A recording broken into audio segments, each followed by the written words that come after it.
Classico colpo di cannone alle 9 di domenica mattina darà il via alla 45esima edizione della Vogalonga a Venezia. Si punta ad arrivare alla partecipazione di 2000 imbarcazioni, tutti a remi.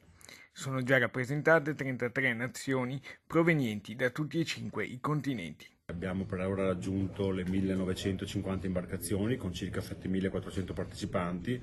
Confidiamo che si aggiungano all'ultimo momento gli ultimi ritardatari e di arrivare quindi ai numeri delle passate edizioni, assestandoci attorno alle 2000 imbarcazioni. Il ricordo del fondatore e ideatore della manifestazione Ermenegildo Lallo Rosa Salva.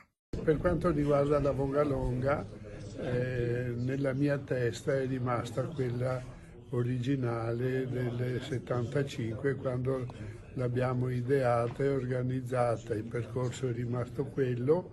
Quanti non residenti in città arriveranno a Venezia per godersi la giornata dovranno però fare la massima attenzione a rispettare le indicazioni anche nei giorni immediatamente precedenti alla manifestazione.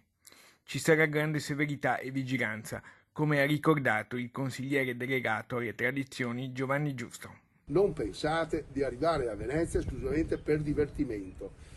Siete su una zona di mobilità ed è il traffico acqueo veneziano, a cui dovete attenervi rigorosamente alle regole. C'è ancora spazio per un appello. Per un giorno magari, almeno un giorno, ricordiamoci che molti di noi devono tutto a Venezia e magari in quel giorno, in un giorno, dimostrare di ricordarselo e quindi mantenere quello che è il rispetto e cercare di non far onde.